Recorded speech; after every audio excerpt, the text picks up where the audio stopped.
John O'Naylor. Mr Chair, I think it's one of those bills where we wouldn't actually say it's a pleasure to rise and talk about it, because this is something I think none of us would particularly like to be speaking about. But, Mr Chair, as a topic, but actually in doing something about reducing harm to young people through reducing the level of reoffending by sex offenders in our country, I think is something absolutely we must do.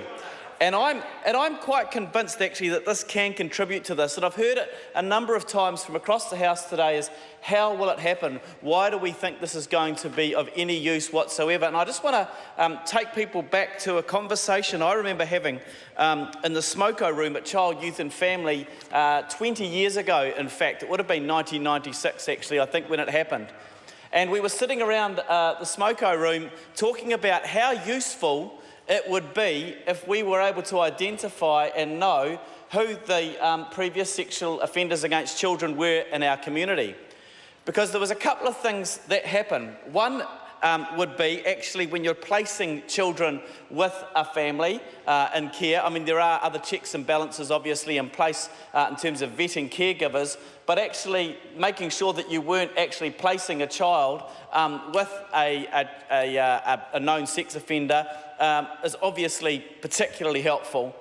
But the other factor, which was very, very common and is still common now, although obviously I haven't been practicing social work for a while, but it's still very common now, is that actually if you're working as a government agency with a family who is vulnerable, with a family who is at risk, and it might be a single mum perhaps with some children, and then a new bloke turns up and a new bloke moves into the house. And as a social worker, actually knowing the history of this bloke who might be turning up into this family, potentially as a previous child sex offender, would be very, very useful knowledge to have as a frontline social worker at your fingertips.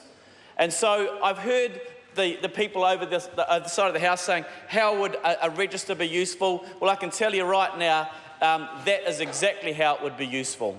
It would protect some young people. No one, not the minister, not anyone who has been speaking in support of this bill says this bill on its own will stop all reoffending of sexual offence against children in New Zealand.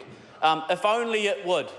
If only we could find that silver bullet, I'm sure we would all fire it and be quite happy. But in the meantime, until we find that silver bullet, it's beholden on us to continue to put forward those things which we know can be useful and will play a part in reducing the level of reoffence of sexual violence against young people.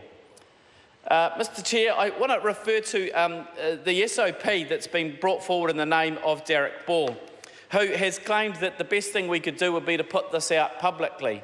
Mr Chair, I think it's widely accepted by everybody in this House, probably apart from the New Zealand First MPs, that that wouldn't be a particularly useful thing to do. That actually there's a reason why we have name suppression in certain circumstances. So are you going to publicise all of the people on the register except for the ones who have name suppression?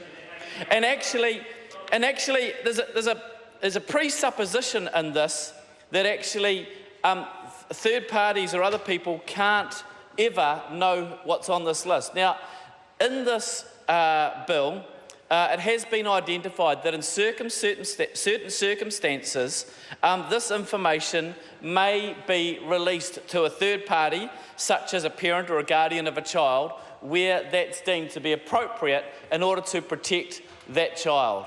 And so, Mr Chair, there isn't a need for us to publicly go out so that Mr Ball and his mates can run around in a vigilante sort of a way to kind of hunt them down and seek them out. Mr Chair, there are provisions in this bill to ensure that actually, where appropriate, third parties can be made aware of it. And I think, Mr Chair, that actually strikes exactly the right balance of what we want. We want to be able to make sure that the professionals, the police, child, youth and family, those government agencies that need to know, can know, and that any public who those people believe need to know because of some sort of imminent risk can be made aware of it. That's an appropriate place for this bill to land. That's an appropriate level of disclosure, and that's... Derek Ball.